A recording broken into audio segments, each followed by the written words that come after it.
Hey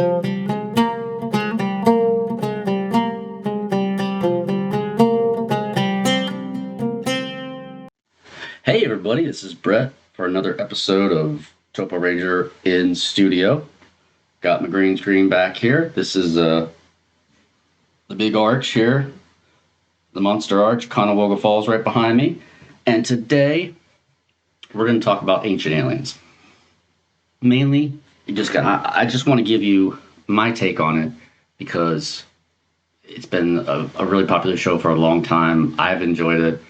I know a lot of people who enjoy it, but some people think it's ridiculous, and some people believe everything that's on it. But I'm not going to come down on either side of that. But I'm just going to lay out why I think the show has become so popular or has retained its popularity, and there's a couple of reasons behind that. Number one, the subject matter itself, dealing with aliens. In a modern era, we associate aliens with high technology, right? Of course, if there's alien creatures somewhere else and they're going to come here to Earth to do whatever, they have to have technology that's much more advanced than ours, beyond our ability to even understand, according to some. And also that combines with the subject of, are we alone in the universe? Is it just are we alone? I personally don't think we are. I think there's probably, many places where life has taken hold. But that's one of the big, if not the biggest, existential question for humanity is, are we alone? So are we alone in the universe? And I think that question I think people wondered about that question long before there was any technology. Thousands and thousands of years ago. I don't think it's a question that only really cropped up as technology began to get more and more advanced. So it's a very deep question that cuts down to some very very deep core elements in the human psyche, in the human consciousness. So for that reason, it's just a magnet for fascination. There's also the technological side of it, where you can geek out on all the technology and how are we going to make these spaceships? How and all these different varieties or scenarios in the literature and movies. It's obviously just that when you tap into the aliens, you're tapping into something deep. You're tapping into something strong. Okay. Number two, the second part is prehistory, human prehistory. Before people started keeping written records, we all know, or anybody who's read a little bit about it, knows that prehistory, 10,000 BC, 5,000, wherever you want to draw the line, there's most of humanity's history is unknown and will continue to be unknown until we figure out a way to time travel, or we're reading the records, the archaeological records, so well that you can make all kinds of crazy inferences from them. But it's a mystery. It's a big, empty hole. It's a big question mark that people wonder what went on back then, And one thing I was thinking about earlier was that history comes down to us through archaeology, through historians, reading, through oral traditions, through art and everything like that. But that's all kind of packaged and then given to people at large, in a certain way, in a certain flavor. And we all kind of grew up with that. But that I think is kind of an illusion in the sense, though, because that kind of packaged history is not really that's not real history. That's just packaged version. You can't just take in all of history at once. So in a sense, it has to be packaged, right? But think about all the things that have happened in prehistory that we don't know about, and think about some of those things that we don't know about would have a huge effect on the way we view history.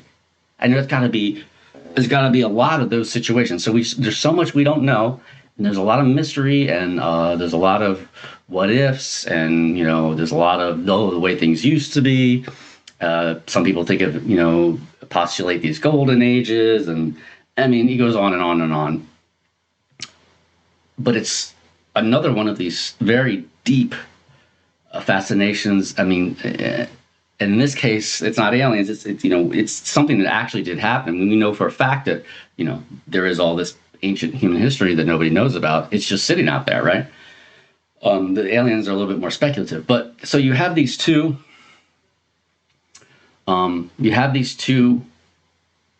Big, psychologically, spiritually loaded subjects, and they're just sitting there, right?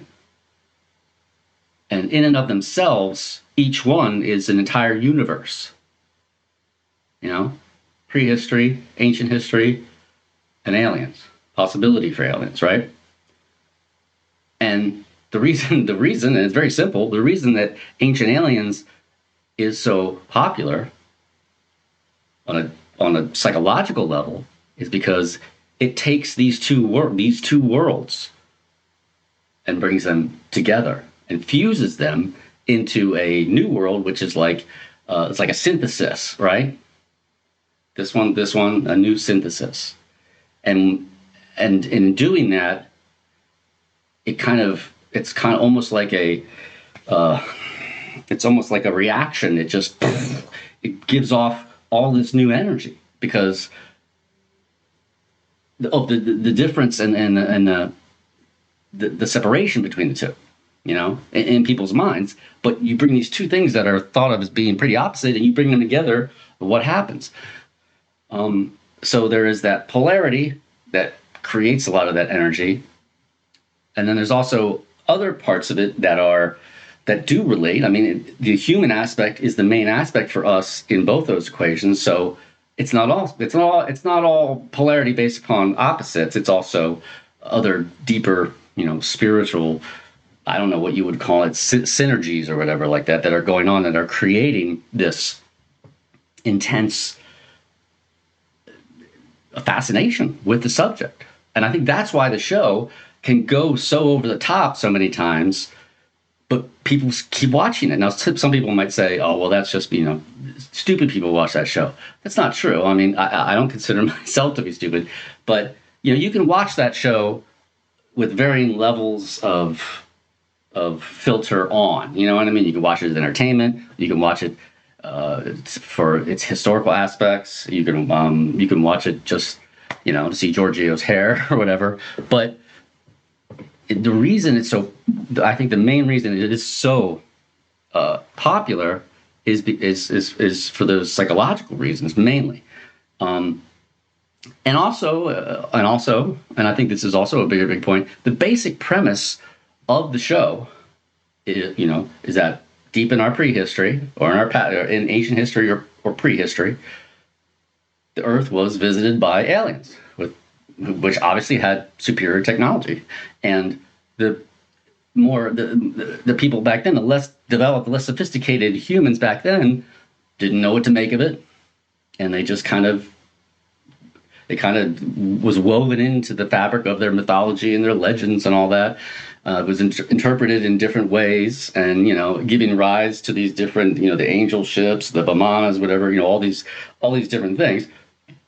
The basic premise that aliens came here in a time before we even kept written records, and it goes back far. I know some of the Anunnaki people they talk about the Anunnaki coming here 450,000 years ago. I mean, back during it would have been Neanderthals and Denisovans, and before, as we now know, according to what we know now, before anatomically modern humans even showed up. So that's a long time ago. But like I said, the basic premise is not really that far. It's not far fetched. I don't personally believe it's far fetched to think that there's aliens out there. And if there's aliens out there, they probably have a map of all the planets. They probably have they probably know which planets have life, which don't, and maybe they cruise around and check up on these planets. And sometimes it's not that whole concept, while impossible to prove maybe at this point. It's not that far fetched. So it's those two things combined, those deep psychological underpinnings combined with the basic premise is not, far-fetched. I mean, like, it's not like the basic premise is that, purple dragons fly out of the sun, land on Earth, and then, have babies with raccoons. And then those hybrids grow up to rule over us like a master race, right? That's not the big, the basic premise is not wild and crazy like that. In my opinion, I think it's very possible. So I think those are the main things that really are just driving the popularity. I've watched quite a few of the shows. I'm not an expert in the show, but it's fun to watch, and I also think it's a good way for younger people, to get interested in history, in technology in general. They may not buy into the theory of ancient astronauts, but they talk a lot about all the ancient all the ancient civilizations. It could be a good gateway for somebody who's going to study history or study science or study technology or study language. You know what I mean? I just think it's a really good thing, despite the fact that people make fun of it, and rightly so. It does deserve to be made of on some level, because part of it is a little ridiculous, and I think that's what people like. They like the combination of the ridiculous with the very, very deep, right? So basically that's it. I just wanted to share. Tell me what you think about the show in the comments. Please leave some comments, and don't forget to hit subscribe and ring that bell for notifications. All right. And this is Brett for TopoRanger, and I'll see you next time.